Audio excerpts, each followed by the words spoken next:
Esse tem 5 minutos. Ai, ai. Meu Deus.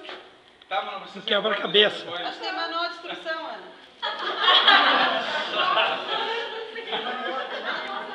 Tá, continua aí, dona Rosângela. Vamos lá. Não, tem que montar, tem o manual ali. Não vamos sair hoje. Tem várias opções aqui, isso aqui não vai dar certo. Nossa, Mara, tu tá tão curiosa assim pra receber meu presente, mas que coisa! Já calma, menina. Deixa eu ver se eu não peguei o presente errado. Bom, pra tristeza das minhas meninas, o meu amigo é secreto. Sério? É. Quando eu cheguei, eu olhei assim, a gente sempre procura, né, uma coisa que identifique com a pessoa. Olhei, não, mas eu vou pegar uma coisa mais esporte. E ele veio de pastor hoje.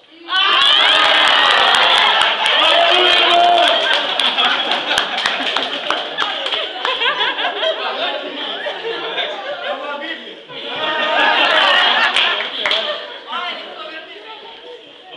Com licença, com licença. Ó, pode trocar.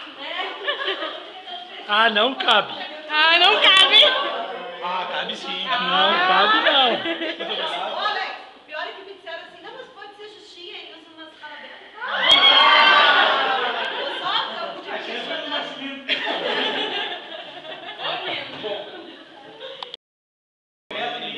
Sai. É do meu Ah, time, sai. sim. Local sexual.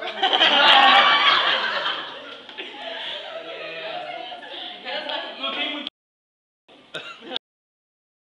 Assim, nunca conversamos, né? Até vou dar um close. Mentira, negão. Deixa eu ver. Que eu não sei que é teu amigo secreto. Ah, eu vou dizer. Não te passa. Tem bigode, eu...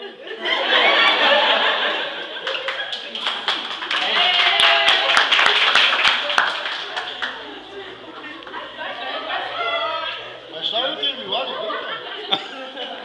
Não pode?